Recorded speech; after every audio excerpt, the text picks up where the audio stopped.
దోపిడీని బయటికి తీసుకొచ్చే ప్రయత్నం చేసినా వారిని ఇబ్బంది పెట్టడానికి వారి గొంతు నొక్కడానికి అడ్డమైన కేసులు పనికిమాలిన వేధింపులు అన్నట్టుగా నడుస్తా ఉంది. మా సోదరుడు మన్నె క్రిషాంక్ గారు విద్యార్థి ఉద్యమంలో ఉస్మానియా యూనివర్సిటీ నుండి ఒక ధృవతార మాదిరిగా ఆనాడు అప్పుడున్న ప్రభుత్వానికి వ్యతిరేకంగా పోరాటం చేసి మరి పోరాటంలో ముందుండి నడిచి తర్వాత క్రమక్రమంగా తెలంగాణ రాష్ట్రం వచ్చిన తర్వాత పెద్దలు కేసీఆర్ గారి ఆశీస్సులతో Telangana state mineral development corporation కి చైర్మన్ గా పనిచేసిన ఒక బాధ్యత కలిగిన సోదరుడు. స్వయంగా తాను కూడా ఒక న్యాయవాది, చదువుకున్న పిల్లోడు, పీహెచ్డీ చేసిన పిల్లోడు. మరి అట్లాంటి తమ్ముడు గత 2.5 సంవత్సరాలుగా ఒకటే పని చేస్తా ఉన్నాడు. ఈ ప్రభుత్వంలో జరుగుతున్న అవినీతిని అడుగడుగునా ప్రశ్నిస్తున్నాడు, బయటపెడుతున్నాడు.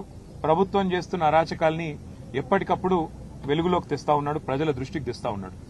ఇవాళ ఆయన మీద కోపంతో ఆయనని ఒక పనికిమాలిన కేసులో, నిజానికైతే ఆయన మీద పెట్టిన కేసు 4 ఏళ్ల కంటే తక్కువ శిక్ష పడే కేసు, స్టేషన్లోనే బెయిల్ ఇచ్చి పంపించాల్సిన కేసు. కానీ జైల్లో పెట్టి ఈరోజు 12వ రోజు జైల్లో పెట్టి హ్యాబిచువల్ అఫెండర్ అని, అంటే ఈ అబ్బాయి ఇలాగే క్రమేపీ మరి వరుసగా చేస్తున్నాడు ఈ పని అని చెప్పి కేసులు పెట్టి దాదాపు 35 కేసులు. అవి కూడా ఏం కేసులు? ముఖ్యమంత్రి రేవంత్ రెడ్డి గారి ప్రభుత్వం ప్రపంచ సుందరి పోటీలు ఏవైతే ఇక్కడ జరిగినాయో అందులో మిస్ ఇంగ్లాండ్ ని వేధించింది. 2 కాంగ్రెస్ నాయకులు ఆ అమ్మాయిని సెక్షువల్లీ హరాస్ చేసినారు అని ట్వీట్ చేస్తే ఒక కేసు. రేవంత్ రెడ్డి గారి అల్లుడు, వారి బినామీ కంపెనీలు, వాటికి సంబంధించిన భాగోతాన్ని బయటపెడితే మరొక కేసు.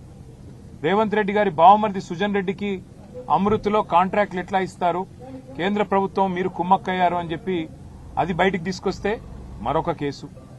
రేవంత్ రెడ్డి గారి ఊళ్ళో కొండారెడ్డిపల్లిలో ఒక మాజీ సర్పంచ్ సాయిరెడ్డి గారిని వీళ్ల సోదరులు భయపెట్టి భయభ్రాంతులకు గురిచేసి ఆయన చావుకు కారణమైనారు అని చెప్పి మరి బయట పెడితే దాని మీద ఒక కేసు.